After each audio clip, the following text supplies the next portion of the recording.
Well, we are so honored to have Dr. Atanga joining us. Before the break, we talked about how men are dying by suicide more often than women. So while men are less likely to seek help, how can we really help break that stigma, doctor? So first of all, what I tell people is, when sometimes they say mental health is in your head, I tell them that literally it is, and also because you've got a brain in there. And so it's a disease, to normalize it, that this is a healthcare issue.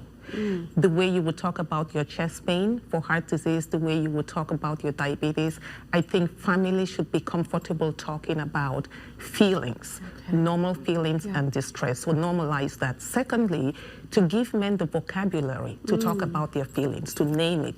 And that's one of the things I talk about beneath the armor. So the armor of strength. So to just normalize, and not only when they feel suicidal.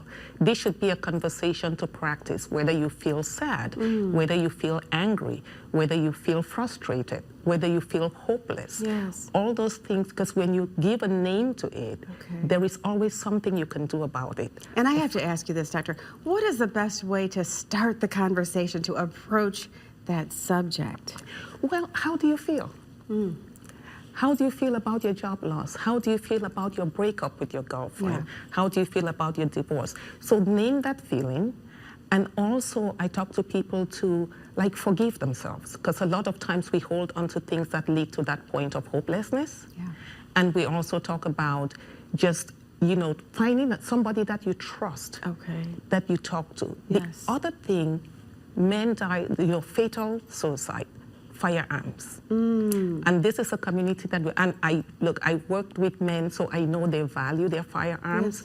But what we tell people is, find somebody you can make a contract with, where if you're feeling suicidal, you can trust them to keep your firearm for you until you go through that period.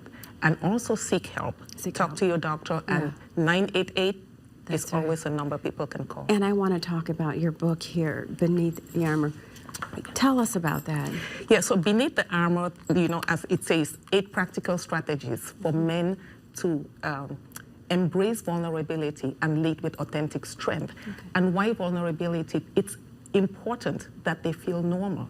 So talking about your feelings is not weakness, it is strength. And when you are actually aligned, your behavior is aligned with your feelings, you are more likely to lead from a place of authentic strength, whether it's at home or at the workplace. Where can we get your book? Where is it's on Amazon, and I think the link is, I gave the We have the link to that. Dr. Atanga, thank you so much. This topic it's heartbreaking, but prevention is key, and we know that. Prevention is key, and I say, men, failure in leadership is what men feel. So they feel like, if I cannot lead my family, if I cannot lead my job. And so I always have this, I have a free blueprint that I created for men, which is, just a leadership reset blueprint. So if you feel you are in that space where you are not moving forward, just look at the leadership blueprint. We will have all this information, my friends, on our website. Beneath the Armor, we'll have how you can get that as well. And please remember this, that help is out there. You are never, ever, ever alone. Just call, like Doctor just said, you can call or text 988 to get connected with resources. You are never, ever alone.